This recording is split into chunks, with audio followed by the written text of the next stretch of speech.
ठीक है sir. Hello and welcome to my YouTube channel. सभी प्यारे बच्चों को नमस्कार।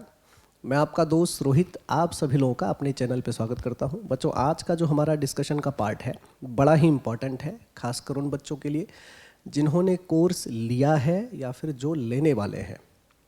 बच्चों, तलवार से ज़्यादा धार चलाने वाले की सोच में होनी चाहिए। अगर आपकी सोच अच्छी नहीं है तो आपके पास चाहे कितना भी कीमती हथियार हो, अगर आप उसे चला नहीं सकते, चलाने का आइडिया नहीं है, तो आपके किसी काम का नहीं है।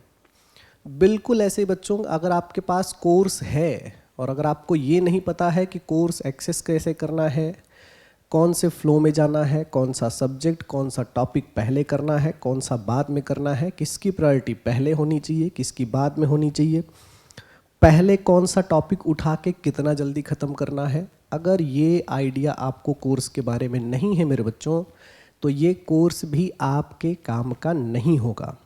तो आज के वीडियो में बच्चों हम सिर्फ ये देखने वाले हैं कि कोर्स एक्सेस कैसे करना है, कौन सा टॉपिक पहले लेना है, स्ट्रेटेजी क्या होगी कोर्स ख़त्म करने की। अगर 2 महीने की हम प्लानिंग करें, 2 महीने भी अब कहाँ बचे, अब तो खाली 40-45 दिन बचे हैं। इस 40-45 दिन में किस हिसाब से कोर्स को फिनिश करना है, कितनी प्रैक्टिस करनी है, कहाँ से प्रैक्टिस करनी है, दिन भर का रूटीन क्या होना चाहिए, कितने घंटे मिनिमम पढ़ना चाहिए, ये सब कुछ हम आज अच्छे से डिस्कस करने वाले हैं। चलिए बच्चों शुरू करते हैं। जो बच्चे नए हैं चैनल पे वो जान ले मेरे बारे में कि मैं अब तक क्या करता हूँ, आपको मुझे क्यों सुनना चाहिए। कोई भी बड़ा इंस्टीट्यूट ऑनलाइन और ऑफलाइन प्लेटफॉर्म का नहीं है जहाँ पे मैंने पढ़ाया ना हो बच्चों। ये कुछ ब्रांड नेम है, बड़े फेमस है, यहाँ मैं पढ़ा चुका हूँ और अड्डा 247 में करंटली मैं पढ़ा रहा हूँ पुणे वाले सेंटर पे।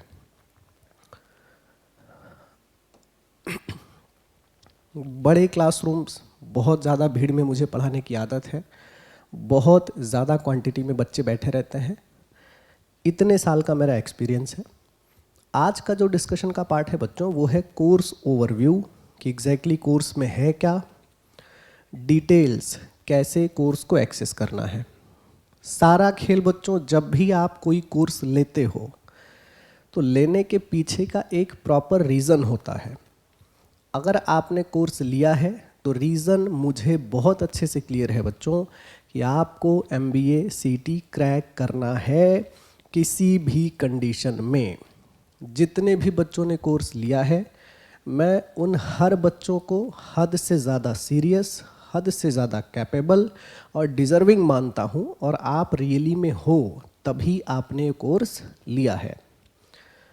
अब कोर्स लेने के बाद कैसे पढ़ाई करना है, किस तरीके से कोर्स को फ्लो में लेके जाना है, ये सारा डिस्कशन हम आज करने वाले हैं। सबसे पहले देखते हैं कि कोर्स में बच्चों है क्या क्या। असल मामले में ये जो कोर्स है मेरे बच्चों उस सब्जेक्ट का है जिसमें सबसे ज़्यादा प्रॉब्लम बच्चों को आती है। ये कोर्स पूरा का पूरा बच्चों क्वांटिटेटिव एप्टीट्यूड का है। पूरा कोर्स मेरे बच्चों क्वांटिटेटिव एप्टीट्यूड का है, लेकिन उसमें हमने फ्री में क्या दिया है, रीजनिंग फ्री में दे दिया है बच्चों हमने। उसके साथ साथ फ्री में एक और चीज़ दी है हमने, 3 ई-बुक्स वर्थ ₹10,000। 10,000 के कॉस्ट का फ्री में वर्कबुक दे दिया है बच्चों, ये रीजनिंग का, ये मैथ्स का और ये इंग्लिश का। आपके मन में अगर ये सवाल होगा कि सर क्या ये कोर्स के वीडियो देखने के बाद और ये 3 बुक करने के बाद मेरा MBA CT हो सकता है क्या, तो 100% मुझे इस बात में कोई डाउट ही नहीं है कि ना हो, गारंटी है हो ही जाएगा। आप कितनी लगन, कितनी शिद्दत से ये करते हो, इसी बात पे डिपेंड करता है कि आपका MBA CT में अच्छे कॉलेजेस मिलेंगे या फिर नहीं मिलेंगे बच्चों। और ये कोर्स डिज़ाइन ही मैंने इसलिए किया है कि हमारा 99 परसेंटाइल तक का टारगेट है, मिनिमम 90 तो बच्चा ला ही दे। इस हिसाब से हमने वीडियोस बनाए हैं, इस हिसाब से कंटेंट बनाया है। जब आप जाओगे तो देखो क्वांट के बच्चों उसमें 63 वीडियोस हैं, रीजनिंग के 47 और वैदिक एंड फास्ट ट्रैक मैथ्स के 6 वीडियो हैं। यानी टोटल मिला के वीडियो हो गए बच्चों 63, 47, 110 और 6, यानी 106 वीडियोज़ हैं टोटल। 106 वीडियोज़ टोटल हैं। आपको क्या करना है बच्चों, कैसे एक्सेस करना है? सबसे पहले बच्चों अगर मैं मैथ्स की बात बताऊं आपसे, समझिए इस बात को, अगर मैं मैथ्स की बात बताऊं आपसे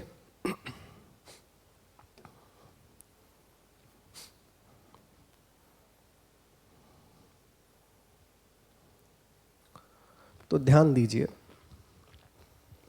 क्वांटिटेटिव एप्टीट्यूड में सबसे ज़्यादा स्कोरिंग क्या है बच्चों?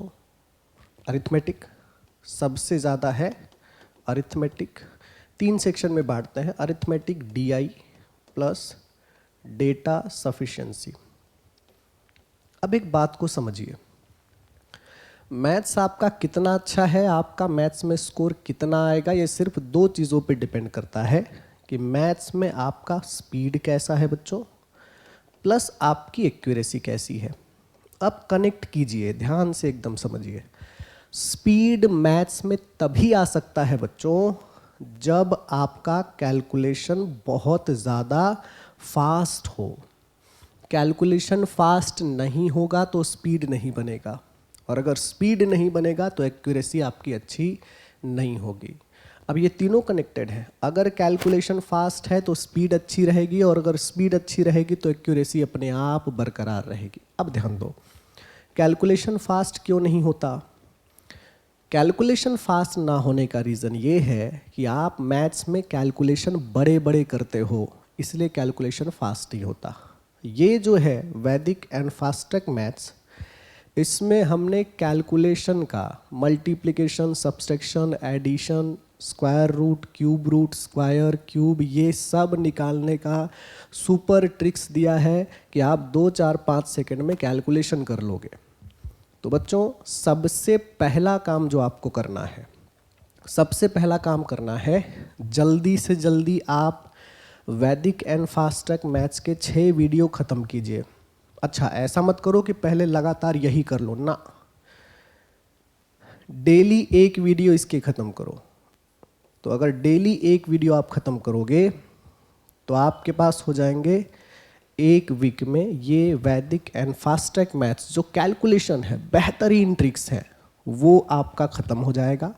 आपका कैलकुलेशन अच्छा हो गया तो आपकी स्पीड अच्छी हो जाएगी। अच्छा, स्पीड अगर अच्छा हो गया, कम नंबर लिख रहे हो तो एक्यूरेसी अपने आप तगड़ी होती चली जाएगी। ये एक प्रोसेस है, हफ्ते भर, 1.5 हफ्ते, 15 दिन लगता ही लगता है, लेकिन प्लानिंग ऐसी करो कि रोज़ वैदिक मैथमेटिक्स का एक वीडियो देखना ही देखना है।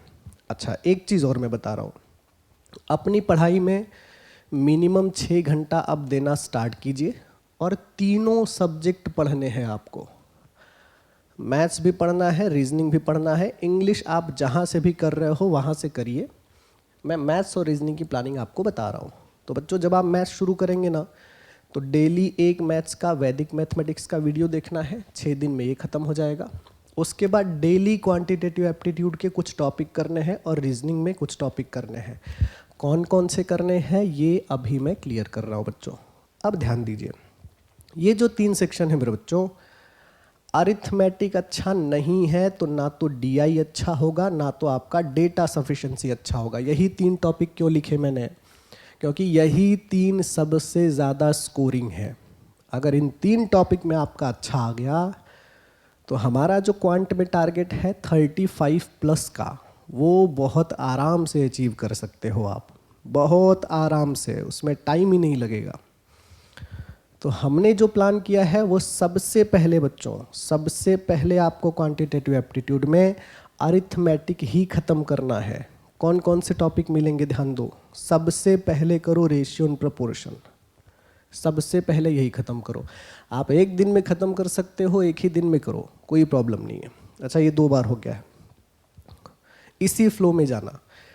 फिर एजेस करो बच्चों, फिर पार्टनरशिप करो। ये तीनों जो टॉपिक हैं वो सेम कंसेप्ट के हैं, सेम फैमिली के हैं। ये एक ही साथ करने पे समझ में आता है, एक साथ, एक लगातार इसी सीक्वेंस में करना। ये 3 अलग अलग टॉपिक तो हैं लेकिन एक ही फैमिली के मेंबर हैं, बस नाम अलग अलग है, कंसेप्ट सब में एक ही यूज़ हो रहा है। उसके बाद नेक्स्ट फैमिली पे आप आइए, percentage, profit and loss, discount और SI CI। ये 5 टॉपिक कौन कौन से? Percentage, profit and loss plus discount plus SI plus CI। बच्चों ये 5 टॉपिक, नाम अलग अलग हैं लेकिन एक ही कंसेप्ट, एक ही ट्रिक, एक ही लॉजिक, एक ही अप्रोच से ये 5 टॉपिक बनते हैं। तो ये 3 टॉपिक खत्म करने के बाद आपको इन 5 टॉपिक को खत्म करना है इसी सीक्वेंस में। उसके बाद बच्चों आप मिक्सचर एलिगेशन एवरेज पे जाना, इसे खत्म करोगे। उसके बाद आप आना time and work, pipe and system पे। ये दोनों एक ही फैमिली के टॉपिक हैं, एक ही फैमिली के हैं, सेम कंसेप्ट वाले हैं बच्चों, सेम कंसेप्ट से जाना है। उसके बाद आपको आना है इस पे, time, speed, distance, train, boat and stream. ये तीनों एक ही कंसेप्ट के हैं। इतना करोगे तो आपका अरिथमेटिक अच्छे से ख़त्म हो जाएगा। अच्छा, उसके बाद ध्यान दो, नंबर सिस्टम पे मत जाना, अभी मत जाना, ज्योमेट्री पे अभी मत जाना। जैसे ही अरिथमेटिक ख़त्म होता है तुरंत आपको ख़त्म करना है बच्चों DI। तुरंत आपको DI ख़त्म करना है। पहले प्रायोरिटी में यही रहेगा कि अरिथमेटिक ख़त्म करो, उससे पहले फास्ट ट्रैक मैथ्स ख़त्म करो, अरिथमेटिक पे जाओ, फिर DI पे जाओ, पूरे के पूरे DI के क्वेश्चन उसमें ख़त्म करो। अब आपको लगा कि आपके पास टाइम है, तब आप जाना बच्चों नंबर सिस्टम पे और जाना बच्चों ज्योमेट्री पे। ये प्रॉपर सीक्वेंस होना चाहिए। अच्छा, वीडियो देखने के बाद क्या करना है ये भी ध्यान दो। जैसे अगर आपने वीडियो देखा, एक मैं साइकोलॉजी बता रहा हूँ आपको इंसान के दिमाग की। अगर आप कोई चीज़ पहली बार कर रहे हो, सिर्फ आपने वीडियो ऐसे देखा, नोट्स बनाए, तो वीडियो में जो भी देखोगे, देखते वक्त तो आपको सब कुछ समझ में आएगा, सब कुछ। लेकिन जैसे ही देख के ख़त्म करोगे उसके 5 से 6 घंटे के बाद आपको 20% से ज़्यादा याद रहता नहीं है। तो इससे तो काम चलेगा नहीं। तो जब भी आप कोई वीडियो देखो प्रॉपर नोट्स बनाओ। उसके बाद बच्चों सोने से पहले इसका रिवीजन ज़रूर करना। अब आप बोलोगे सर रिवीजन में क्या, वीडियो मान लो 5 घंटे का है तो रिवीजन 5 घंटे का नहीं, रिवीजन में आपको ज़्यादा से ज़्यादा 30 मिनट लगते हैं। रिवीजन का मतलब है दिमाग को खाली एक बार उसके लॉजिक को रिकॉल करवा लो। जो बच्चा इस प्रोसेस से पढ़ता है कि वीडियो उसने देखा और सोने से पहले आखिरी के 1.5-2 घंटे खाली रिवीजन को दो। मैं बताऊं, तुम्हारे पास सबसे बड़ा ब्रह्मास्त्र तुम्हारा रिवीजन है। पढ़ते क्या हो, पढ़ते तो सब है, जीतता वो है जिसका रिवीजन बड़ा तगड़ा है। रिवीजन आपकी लाइफ का सबसे बड़ा ब्रह्मास्त्र है किसी भी चीज़ को एक्सेलेंट बनाने के लिए। बिना रिवीजन के आप किसी भी स्किल में एक्सेलेंट बन ही नहीं सकते। इसलिए रिवीजन का बहुत बड़ा रोल है किसी भी फील्ड में कुछ बड़ा अचीव करने के लिए। बच्चों रिवीजन स्किप मत करो। सोने के 2 घंटे पहले डेडिकेटली, सीरियसली सिर्फ रिवीजन को देना है आपको। तो जैसे जैसे टॉपिक करते जाओ उसी दिन रिवीजन करते जाओ, क्योंकि अगले दिन रिवाइज करने बैठोगे तो पता ही नहीं चलेगा कि पिछले वीडियो में लॉजिक क्या देखा था आपने। ठीक है। अच्छा, अब ध्यान दो, जैसे जैसे आप वीडियो ख़त्म करोगे बच्चों, वैसे वैसे रिवीजन करते जाना और वैसे वैसे ही एक प्रॉपर टाइम बना लेना इन स्टडी के अलावा प्रैक्टिस के लिए। अब प्रैक्टिस क्या करना है, जो ई बुक मैं दूंगा, ठीक है, आज अपलोड हो जाएगा वो, जो ई बुक मैं दूंगा प्रैक्टिस में ट्राई कीजिए। वैसे मेरी जिम्मेदारी ये पूरी थी कि वीडियो में जितना आपने किया उससे बाहर कभी भी कुछ नहीं आएगा। फिर भी प्रैक्टिस का एक अलग टाइम अगर आप बना सकते हैं तो उसी टॉपिक के, मान लीजिए जिस टॉपिक का आपने वीडियो देखा बच्चों, उसी टॉपिक का प्रैक्टिस करो जो ई बुक मैंने दिया है उससे। उसी बुक में क्वेश्चन भी हैं, सॉल्यूशन भी है, उसके लिए अलग से टाइम ज़रूर निकालो। देखो कितने क्वेश्चन आपसे बन रहे हैं, कितने लॉजिक मैच कर रहे हैं, ये सब कुछ करने की प्लानिंग रखो। क्लियर हुआ? वीडियो देखना है, रिवाइज करना है। अब उस टॉपिक से रिलेटेड 40-50 क्वेश्चन डेली सॉल्व करना ही करना है। ये बहुत इम्पॉर्टेंट पार्ट है। ये सब करते करते आखिरी में नंबर सिस्टम और ज्योमेट्री को देना बच्चों, क्योंकि वेटेज बहुत कम है। सबसे ज़्यादा वेटेज अरिथमेटिक, डीआई और डेटा सफिशिएंसी का है। अच्छा, डेटा सफिशिएंसी क्या है मैं आपको बता दूं। डेटा सफिशिएंसी के कुछ क्वेश्चन मैं करवाऊंगा ताकि आपको क्लियर हो जाए कि यार डेटा सफिशिएंसी में है क्या। डेटा सफिशिएंसी पूरी तरीके से अरिथमेटिक बेस्ड है, इसका वीडियो भी मिल जाएगा आपको बच्चों। ये मैथ्स की प्लानिंग रखो। अच्छा, आपका जो पूरा दिन है वो पूरा दिन में मैथ्स रीजनिंग दोनों पढ़ना है। ध्यान दो, मैथ रीजनिंग। अब मान लीजिए पहले दिन आपने वैदिक मैथमेटिक्स पढ़ा, उसी दिन कोई टॉपिक का वीडियो पढ़ो अरिथमेटिक का, फिर रीजनिंग का कोई वीडियो पढ़ो, तो कम से कम 6 घंटे का तो इंगेजमेंट रखना ही है। ठीक है? और फिर प्रैक्टिस के लिए अलग से टाइम दीजिए आप। ये हो गया बच्चों मैथ्स की प्लानिंग। अब आ जाओ रीजनिंग पे आते हैं बच्चों। रीजनिंग में सबसे पहले आपको ख़त्म करना है sitting arrangements and puzzle. Sitting arrangement and puzzle आपको ख़त्म करना है। किसी भी कंडीशन में सबसे पहला काम है बच्चों कि आप सिटिंग अरेंजमेंट और पजल ख़त्म कर लो। सबसे पहले नंबर पे ख़त्म करो सिटिंग अरेंजमेंट एंड पजल।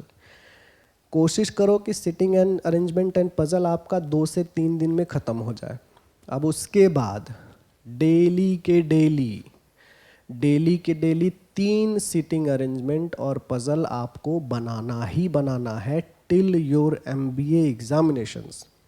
अगर आपका एग्ज़ाम 9-10 तारीख को है तो 8 तारीख को भी आपको सिटिंग अरेंजमेंट एंड पजल बनाना है, क्योंकि रीजनिंग में यह आपका ब्रह्मास्त्र है। लॉजिकल रीजनिंग में सिटिंग अरेंजमेंट आपका ब्रह्मास्त्र है बच्चों। इसको बनाना ही बनाना है डेली। पहले ख़त्म करो, उसके बाद जो ई बुक मैं दे रहा हूँ आपको, इस ई बुक से इस टॉपिक के 2-2, 3-3 क्वेश्चन कंप्लीट करो। एक बार फिर पूरा ख़त्म हो गया, फिर से रिवाइज करो। डेली ये काम है, अगले 40-45 दिन तक डेली ये काम आपको करना ही है। इसमें बिल्कुल भी चूक नहीं होनी चाहिए। पहले नंबर पे ये आएगा बच्चों। ठीक?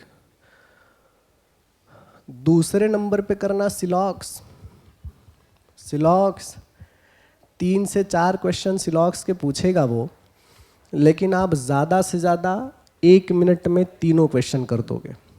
1 मिनट से ज़्यादा लगेगा ही नहीं, इतने बेहतरीन तरीके से मैंने पढ़ाया है। बाकी लोग सिलॉक्स पढ़ाते वक्त डायग्राम यूज़ करवाएंगे, वेन डायग्राम बनेगा। मेरा सिलॉक्स में ना तो आपको पेन यूज़ करना है ना तो पेपर, लिखना ही नहीं है।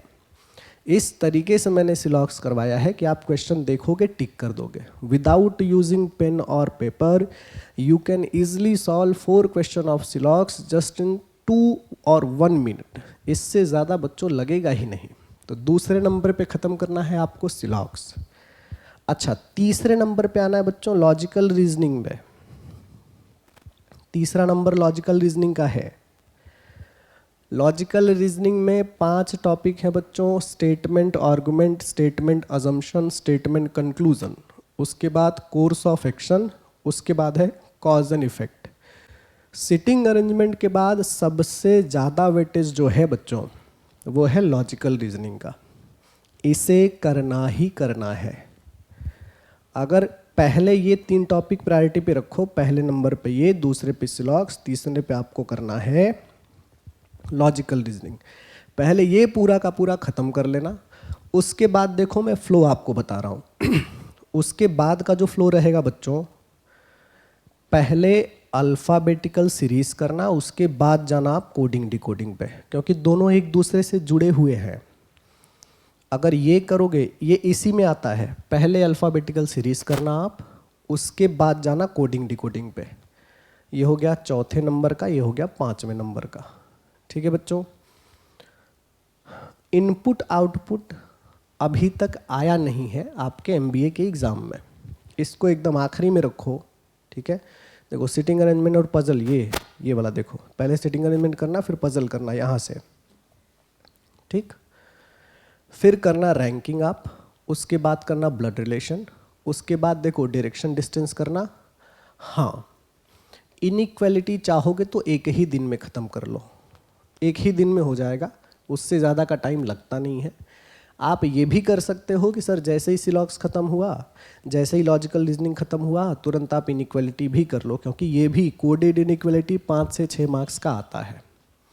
जैसे जैसे टॉपिक ख़त्म करते जा रहे हो वैसे वैसे ई बुक से जाके आपको प्रैक्टिस करना ही करना है, मस्ट है। ये पूरी प्लानिंग है अगले 40-45 दिन के लिए। इसी तरीके से आपको कोर्स एक्सेस करना है बच्चों। वीडियो देखना है, अच्छा नोट्स बनाना है और तुरंत जाना है ई बुक में, उसके टॉपिक आपको ख़त्म करने हैं।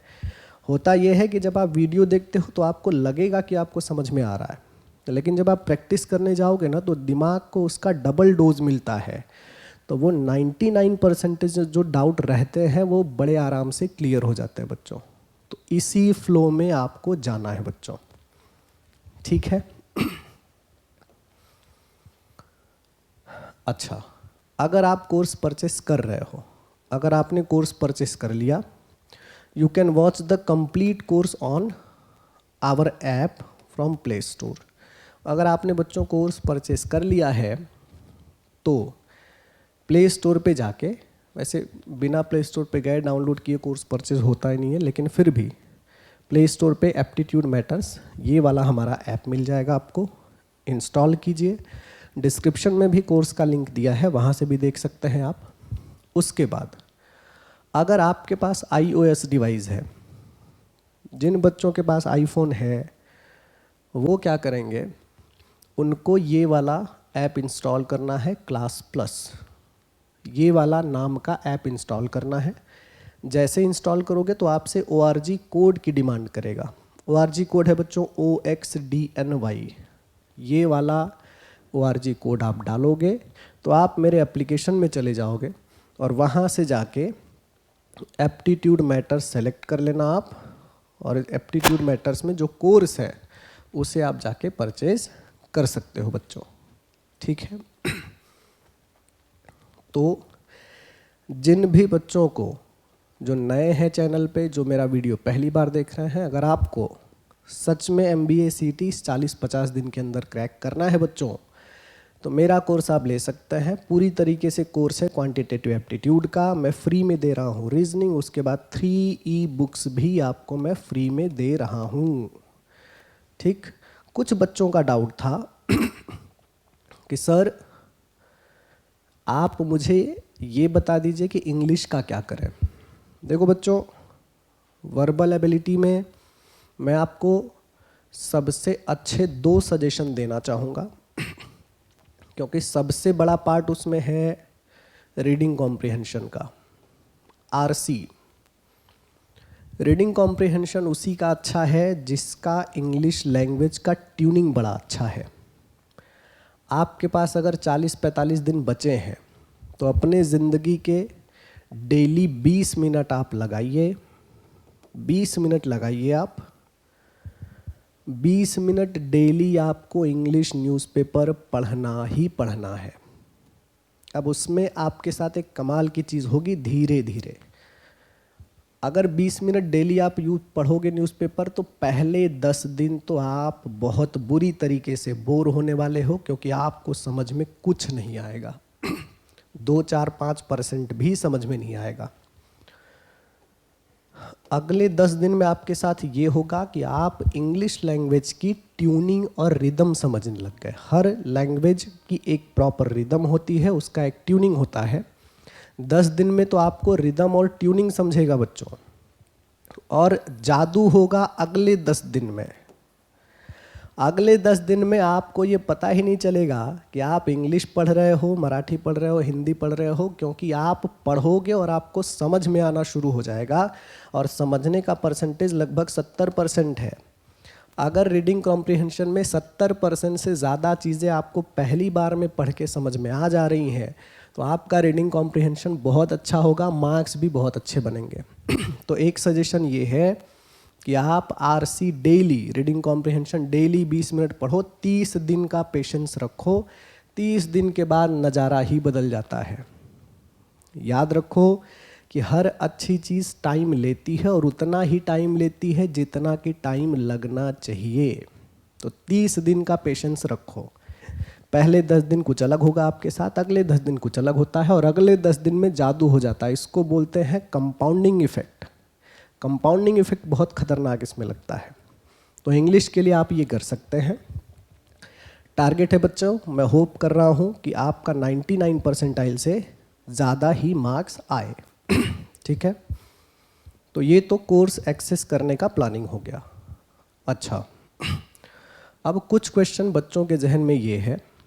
पहला क्वेश्चन जो है वो ये है बच्चों कि सर क्या 40 से 45 दिन में 50 दिन की प्रिपरेशन में MBA CET निकल सकता है क्या? तो मैं आपको बताऊं, बहुत ईज़िली निकल सकता है, बहुत ही ज़्यादा ईज़िली। बहुत बड़ी बात नहीं है। 50 दिन अगर कोई मन लगा के पढ़ाई कर दे तो बहुत आराम से निकल सकता है। प्रॉपर प्लानिंग करोगे 50 दिन में डेली का 6-6 घंटे लेकिन दो, एक भी दिन स्किप नहीं होना चाहिए। डेली का 6 घंटे आपको देना है अगले 50 दिन तक, यानी आपके पास हो गए बच्चों 300 घंटे। अब ध्यान से समझना, 6 घंटे डेली के हिसाब से प्लानिंग करोगे 50 दिन तक तो हो गए 300 घंटे। इस 300 घंटे में मैं आपको एक चीज़ और बता दूं, 300 घंटे में 120 घंटे जाते हैं मैथ्स के लिए, क्वांटिटेटिव एप्टीट्यूड के लिए जाते हैं। उसके बाद रीजनिंग और इंग्लिश की बात कर लेता हूं मैं। रीजनिंग के लिए 100 जाते हैं बच्चों, इंग्लिश के लिए 80 घंटे जाते हैं। इतने में आप इस सब्जेक्ट में मास्टर बन सकते हो, बहुत आराम से कर सकते हो, मास्टर बन सकते हो बच्चों। अच्छा, इसमें देखो रीजनिंग वाले पार्ट में ना लॉजिकल रीजनिंग और एक डिस्क्रीट रीजनिंग का पार्ट आ रहा है। डिस्क्रीट रीजनिंग का क्या करना है? देखो डिस्क्रीट रीजनिंग जो है ना बच्चों, वो पढ़ाने से किसी का अच्छा नहीं होता है। जो डिस्क्रीट रीजनिंग है उस टाइम पे उस जगह बैठ के उस सिचुएशन में आप क्या सोच रहे हो उसी से उसका आंसर आता है। डिस्क्रीट रीजनिंग में आपको डायग्राम दिए जाते हैं, ट्रायंगल बेस, इमेज बेस। उस इमेज को देख के उसी टाइम पे इंस्टेंटली आपको डिसाइड करना पड़ता है कि उसमें नेक्स्ट कौन सा आंसर आएगा, जो बड़ा सिंपल पार्ट है। डिस्क्रीट रीजनिंग जो है ये बहुत सिंपल पार्ट है। मैं आपको बताऊं, सबसे ज़्यादा टेंशन आपको जिस बात की होती है वो है क्वांटिटेटिव एप्टीट्यूड और इंग्लिश। रीजनिंग का बहुत ज़्यादा चिंता करने की ज़रूरत ही नहीं है। डिस्क्रीट रीजनिंग का पूरा क्वेश्चन ई बुक में दिया गया है, वही ई बुक आपको ख़त्म करना है, उसके बाहर से कुछ भी नहीं आने वाला। अगर आपने ई बुक ख़त्म कर लिया रीजनिंग का, सबसे पहले रीजनिंग ख़त्म करने की प्लानिंग करना। ई बुक अगर आपने ख़त्म कर लिया बच्चों तो बहुत आराम से, क्योंकि रीजनिंग बहुत बड़ा ब्रह्मास्त्र है आपके MBA CET में। रीजनिंग का 50% से ज़्यादा का वेटेज है। अगर आपने वो कर लिया तो लगभग आधा से ज़्यादा काम आपका MBA CET में हो जाएगा बच्चों। ठीक है, तो ये क्लियर करवा लिया कि सर 50 दिन में होगा कि नहीं होगा। अब एक चीज़ और क्लियर करवाता हूँ मैं। कुछ बच्चे इस बात में कंफ्यूज हो रहे हैं कि सर ये जो वीडियोज़ हैं, जो वीडियोज़ मैं आपको दे रहा हूँ, उसमें आप ज़्यादा से ज़्यादा बैंकिंग के बच्चों को पढ़ा रहे हो। तो मैं आपको क्लियर करूँ, कैट का एग्ज़ाम, SSC का एग्ज़ाम, बैंक का एग्ज़ाम और MBA CET, ये कॉमन बैच है हमारा। जिस बैच को मैं पढ़ा रहा हूँ वो कॉमन बैच है। इन चारों की तैयारी करने वाले बच्चे उस बैच में बैठे हैं, क्योंकि इन सब में टॉपिक सेम होता है। जो टॉपिक, अच्छा ये तो बिल्कुल सिमिलर है, एसएससी और कैट तो थोड़ा अलग कर दो, बैंकिंग के टॉपिक और एमबीए सीटी के टॉपिक सेम टू सेम वही हैं। उस बैच में 100 बच्चे हैं तो 50 बैंकिंग के हैं, बाकी 50 में सब मिक्स है, टॉपिक बिल्कुल सेम है। उल्टा बैंकिंग का टॉपिक पढ़ना, बैंकिंग के कंसेप्ट पढ़ना एमबीए सीटी वालों के लिए सबसे ज़्यादा फ़ायदेमंद होगा, क्योंकि डिफ़िकल्टी लेवल की बात करूं तो सबसे ज़्यादा डिफ़िकल्ट है कैट, उसके बाद बैंकिंग का एग्ज़ाम आईबीपीएस और एमबीए सीटी। आईबीपीएस की प्रिपरेशन करने वाले बच्चे एमबीए सीटी बहुत आराम से निकाल लेते हैं। डिफ़िकल्टी लेवल की अगर मैं बात करूं तो ध्यान से समझना, कैट का एग्ज़ाम निकालना मतलब मैंने 40 फीट ऊपर पानी का एक ग्लास रखा है और मैंने बोला कि रस्सी से चढ़ के जाओ पानी पियो, ये कैट है बच्चों। मैंने 40 फीट ऊपर ग्लास में पानी रखा है और सीढ़ी लगा दिया, मैंने बोला सीढ़ी से चढ़ के जाओ पानी पियो, ये आईबीपीएस है बच्चों। और आपके सामने टेबल पे मैंने एक गिलास पानी रख दिया और मैंने कह दिया पी लो, ये है एमबीए सीटी। टॉपिक सेम है, आप जिस रास्ते से जाओगे वो थोड़ा डिफ़िकल्ट हो सकता है। कैट डिफ़िकल्ट है क्योंकि रस्सी से चढ़ के जाना है पानी पीने, बैंकिंग में सीढ़ी से चढ़ के जाना है, थोड़ा कम डिफ़िकल्ट है, और एमबीए सीटी में तो सामने ही रखा है, खाली उठना है चेयर से पी लेना है। तो सबसे ज़्यादा सिंपल आपका एमबीए सीटी है, टॉपिक बिल्कुल सेम है। तो अब ध्यान दो, इंसान की साइकोलॉजी ये है बच्चों कि अगर वो इतने की तैयारी करके जा रहा है तो एग्ज़ाम में जाते जाते दिमाग में इतना ही बचता है। इसीलिए मैंने आईबीपीएस वाली रिकॉर्डिंग आपको दी है। अगर आप आईबीपीएस का करके जा रहे हो तो गारंटी है कि आपका एमबीए सीटी अच्छा जाएगा ही जाएगा, उसमें कोई दो राय नहीं है बच्चों। तो एकदम अच्छे से वीडियो एक्सेस कीजिए, लगिए, ये 2 महीने आपके ज़िंदगी के सबसे कीमती वक्त में से हैं, क्योंकि ये 2 महीने में आप क्या करोगे यही आपका फ्यूचर डिसाइड करेगा। क्यों बार बार मैं ये बातें आपसे कह रहा हूँ? क्योंकि ज़िंदगी में फाइनेंशियल स्टेबिलिटी आना बहुत इम्पॉर्टेंट है। एमबीए सीटी दे के अच्छे परसेंटाइल लेके आओ, अच्छे परसेंटाइल लाए तो अच्छा कॉलेज मिलेगा बच्चों, अच्छे कॉलेज में अच्छा माहौल मिलता है, अच्छे फैमिली के बच्चे मिलते हैं। देखो, कीमत किसी इंसान की नहीं है, उस इंसान के दिमाग की कीमत है। तो अगर आपके आसपास अच्छे माहौल के, अच्छे दिमाग के, अच्छे कैपेबल बच्चे हैं तो आप भी ग्रो करना स्टार्ट करते हो। अच्छे कॉलेज में जाओगे, अच्छे बच्चे मिलेंगे, अच्छा माहौल मिलेगा और अच्छी कंपनियां अच्छा पैकेज दे के उठा के लेके जाएंगी। आपकी ज़िंदगी अगले 4-5 साल में बेहतरीन सेट हो जाएगी, क्योंकि ये इसलिए ज़रूरी है कि आपके ऊपर जिम्मेदारियां हैं, रिस्पॉन्सिबिलिटीज़ हैं, घर की, परिवार की, छोटे भाई के सपने, बहन की शादी, बहन के सपने, आसपास समाज में, गांव में, तालुका में इज्जत, शोहरत, ये सब आपको हासिल करना है और आप डिज़र्व करते हो। इसलिए इस 2 महीने पूरी ताकत झोंक दो बच्चों। जितनी ताकत आपके अंदर है ये पूरे 2 महीने में झोंक दो। मैं कह रहा हूँ कि आप अगर मेहनत कर रहे हो तो आपको यहाँ तक पहुँचने में कोई ताकत रोक नहीं सकती बच्चों। सबसे इम्पॉर्टेंट है आप पूरी लगन के साथ मेहनत करो। ठीक है बच्चों, तो ये पूरा कोर्स का ओवरव्यू हो गया। आज की कहानी यहीं ख़त्म करते हैं। Thank you so much, take care, bye bye.